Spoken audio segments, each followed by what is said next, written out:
Jina langu naitwa Juma Kapipi, ni mwandishi wa habari wa Azam TV. Nikizungumzia kifo cha kiongozi wetu kwa maana ya Charles Hilary kilichotokea hii leo, kwa kweli naweza nikasema ni pigo kubwa mno katika tasnia hii ya habari.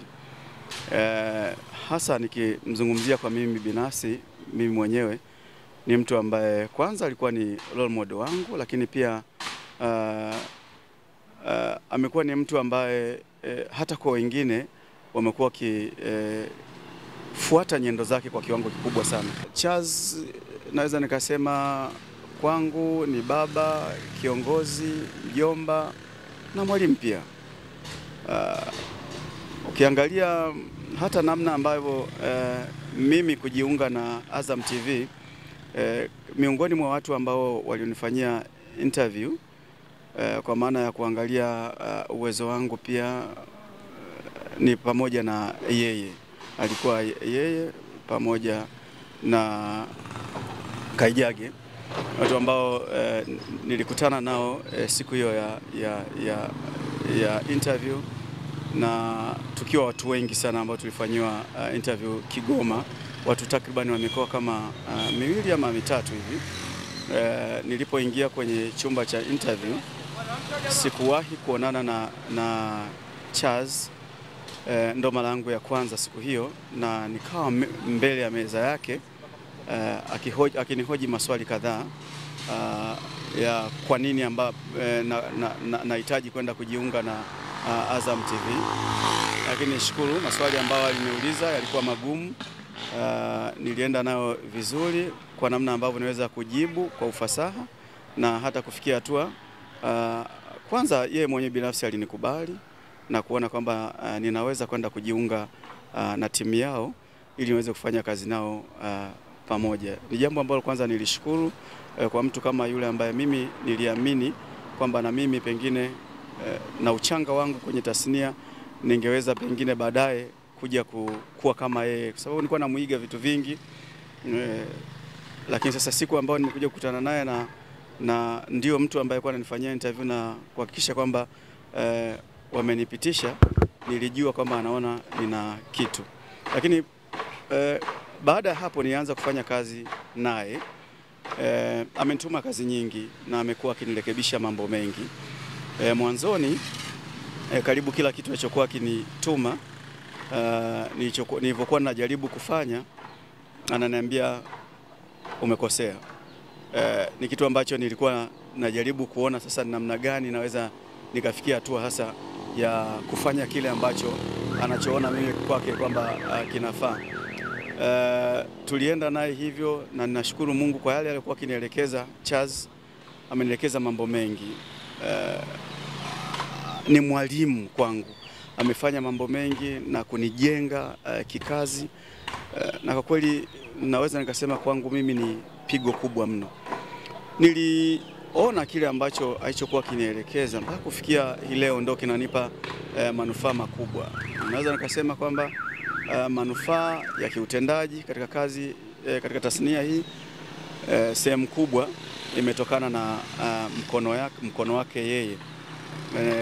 Na wakati nilipokuwa pengine nikipatia, alikuwa ananipa zawadi. Amewahi kunipa zawadi. Kwa mara ya kwanza kabisa ilikuwa shilingi 100,000, lakini mara ya pili amewahi kunipa shilingi 50,000 baada ya kufanya vizuri upande wa radio.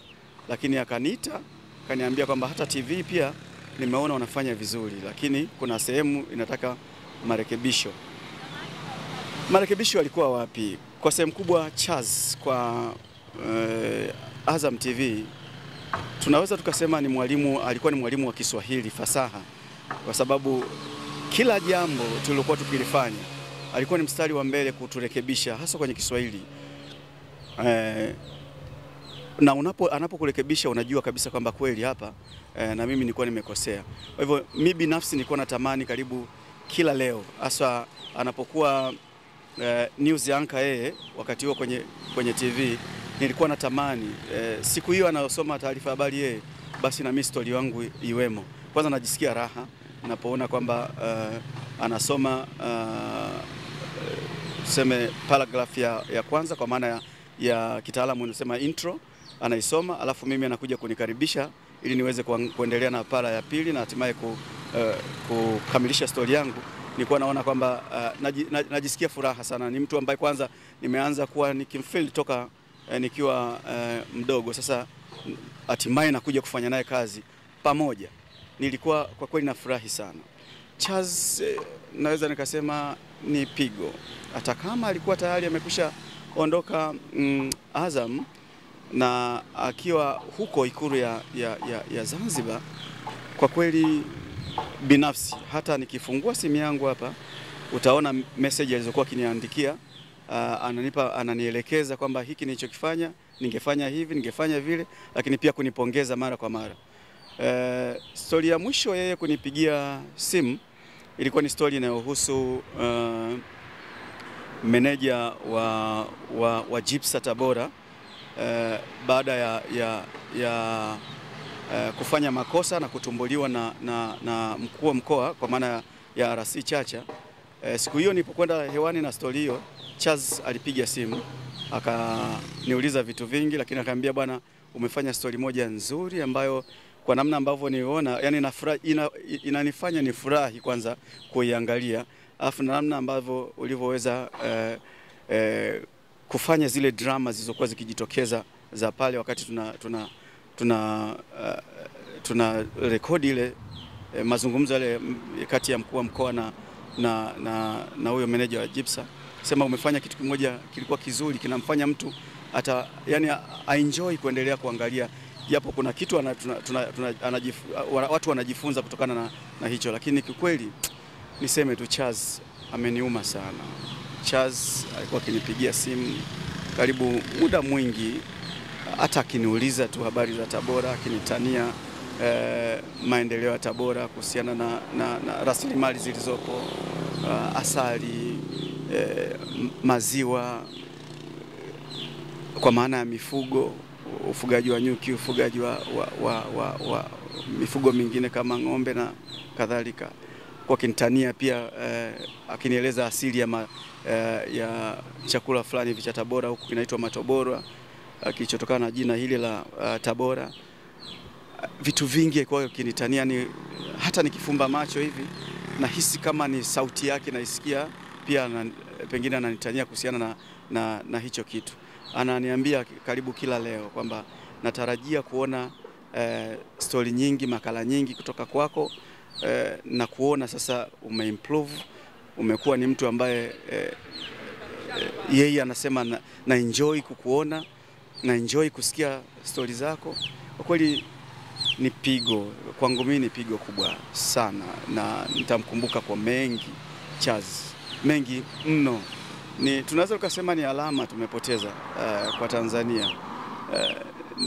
Ni mwandishi mahiri wa Kiswahili, mtangazaji mahiri wa mpira, mtangazaji mahiri kwenye taarifa ya habari. Hakuwa mtu wa mchezo kwa kweli. Chaz alipenda muda mwingi utani, muenjoy, aone umefurahi, ndio ilikuwa furaha yake zaidi. Muda mwingi sikuwahi kumuona Chaz kachukia hata siku moja toka nimeanza kufanya naye kazi. Siku zote nilikuwa namuona ni mtu ambaye ana tabasamu, anitanie, na sio mimi tu peke yangu, anawatania wengi.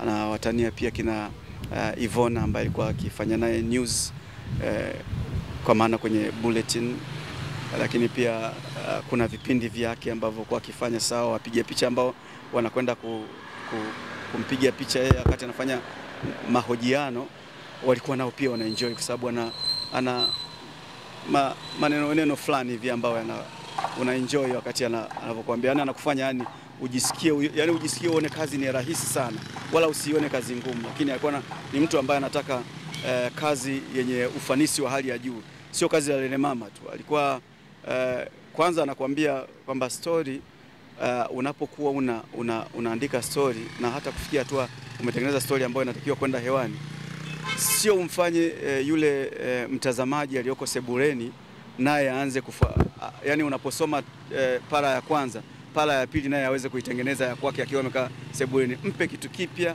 mpe kitu ambacho alikuwa hana, yani asijutie kukaa kwenye taarifa habari kwa muda huo. lazima umfanye kwamba mtazamaji ajikute kwamba anapokosa taarifa habari kwa mara moja, ajue amekosa kitu kikubwa sana.